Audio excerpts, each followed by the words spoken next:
Hello everyone, and welcome to the video. Now today, I have a cool project that I've been working on that I wanted to show you guys. A few days ago, I had the crazy idea to build a working clock in Terraria. I'm not exactly sure why the idea came to me, but once I had it, I knew I needed to try. And I'm happy to say that I did it. And here it is.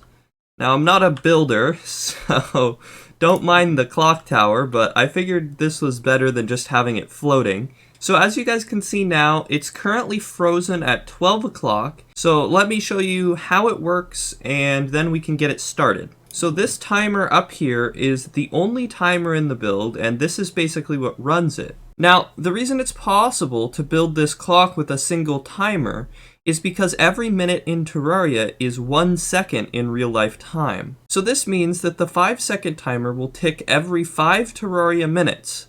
And this works out perfectly because each one of these hour sections on the clock is 5 minutes apart for the minute hand. So all I had to do was make the minute hand count up every time the 5-second clock triggers. So in order to get the clock to line up with in-game time, all I have to do is wait until it's either noon or midnight and then turn on the 5-second timer. So here we are, it's about to be noon, and as soon as it ticks over, I'm going to hit the timer. And now we'll see every time this hits 5 seconds, it's going to move forward. And there it goes. So now it's 12:05, about to be 12:10, and it works just like that. Now unfortunately, timers in this game turn off automatically when you exit your world. So this means that every time you reload your world, this clock will be frozen again. So that's why I have it set to noon at default. And basically how this works up here is this switch right here is a reset switch. So if you click this, it'll reset back to noon. So if your timer is off, you just flick the reset switch and then you wait until noon and you can reset the clock again. It's unfortunate that you have to do this every time the world gets reloaded, but there's not really a workaround. Alright, so now that I've showed you guys the interface side of the clock, let's get into the logic. So first of all, let's just talk about some of the problems that come with the clock. So I wanted to make sure that I had an hour hand and a minute hand present. Now, this means that the hour hand has to be shorter. So as you can see, this is 2 o'clock right here, and 2 of the torches at the end aren't lit up. Now, the way I did this is I actually wired each of these individually. So you can see that I alternated between red, blue, green for all of the minutes. And then actually that's the hours, excuse me. So these are the hour parts, and then if I want it to be a minute, I also have to turn on the corresponding yellow. So as we see in just a second, the minute hand is going to travel over the hour hand, and then the yellow will turn on here. See, so now they're overlapping. And then as soon as it goes away, this is now just an hour hand again. So that is why I left the final 2 wired with a separate color of wiring here. Now you may have noticed one bug with the clock that I couldn't really get rid of. It probably could have been worked out with enough time, but it would have been very complicated, and it's pretty minor, so I didn't bother. As you can see, this torch right here and in all the corners is shared by 2 of the hour/minute hands. And you can see that they're both wired. So that means that if this is, say, an hour right here, and then we get the minute here, this torch would have already been on, so then when this minute triggers, it turns off. So unfortunately, that means that when we have a combination that looks something like this one torch will be off when it shouldn't be off. However, there's no easy workaround, so I figured that was pretty minor and I've just left it. But what you will notice is that when the minute hand travels over this, it doesn't turn off all of these torches, even though they were already on. And this was done with a relatively straightforward method that I will show you now. So now that you've seen how the interface works, let's go check out the logic of the clock. So right over here, it looks complicated at first, but this right here is everything that's controlling the clock. Now, basically, there's just 3 major components here. We have this, which is controlling the minutes, this which is controlling the hours, and then this in between is what checks to make sure that when the minute and the hour hands overlap, it doesn't turn off half of the torches. And then up here in the sky, we just have the 2 counters.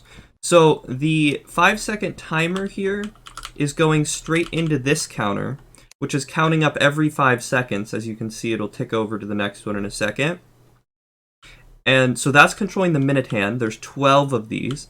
And then once this gets to the end, it ticks one of the hours over. So this is the hour counter. And there's another 12 of these for all 12 of the hours. And then when this gets to the end, it resets back, just like how this one resets back every time it finishes an hour loop. And that's basically how the entire clock functions. So the way that I made this work so that they don't automatically turn off is I added this check in the middle. So as you can see, this check is outputting the colored signals, as you see. So these are the OR gates right here. And the wire that's connected to the OR gate is the output. So what that means is all of these torches up to the final 2 are actually being outputted by this central check. This minute could have led straight to the yellow, and this hour could have led straight to the colored wires. And what this would have done is it would have worked for everything up until they started to overlap. But as soon as they tried to overlap, it would have turned off the hour. So basically what I did is I had these feed into here instead. So as you can see, the yellow from the minute leads over to here because nothing ever overlaps, so it can just go straight to the yellow. But it also leads to one of the 2 inputs for these OR gates up here. And then the other input for the OR gates is from the hour side of things. Now this means that if the hour or the minute is on, then it will output the colored signal. But even if they're both on, it will only output one colored signal, so it won't get turned off again. And then the final thing that I have going on here is actually to fix a bug with 11 o'clock. And that's this dart trap right here. So originally, this final wire here for 11 o'clock went up and over and straight into here just like it does for all the other wires for 1 o'clock through to 12 o'clock. But the thing about 11 o'clock is that when it's about to tick over to 11 p.m., the hour hand would be here, and the minute hand would be here. And then the minute hand ticks over to here, and immediately the hour hand ticks to here. And this causes a problem because the way the wiring works in Terraria is all of this will happen on the same tick, which means that these lights were on, and then in the next tick, they both try and turn off and turn back on at the same time, which means that only one of these actions would actually trigger, and it would be the turning off action. So that means that for the entire hour of 11 o'clock, there was just no hour hand at all, and then from that point on, the 11 o'clock was inverted, so when it was supposed to be off, it was on, and when it was supposed to be on, it was off.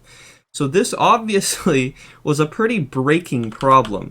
So all that I did here is that instead of feeding the final 11 o'clock hour signal into the OR gate, I fed it into a dart trap. And so what this does is it'll shoot the dart trap, and then 1 tick later, it will send the signal to turn on the 11 o'clock hour.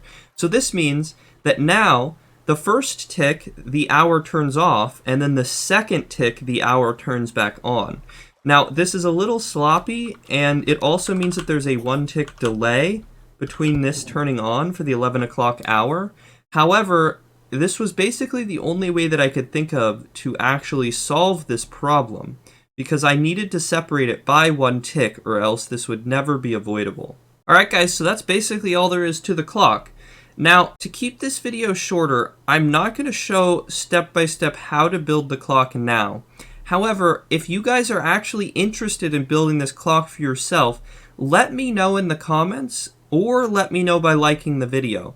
And if this video actually gets enough attention with enough people wanting a tutorial, I will upload a second video showing step-by-step how to build the clock. But anyways guys, that's all I have for today. So if you enjoyed the video, consider subscribing. I have some more cool videos on the way and you don't want to miss them. But other than that, I thank everybody for watching, and I will see you guys next time.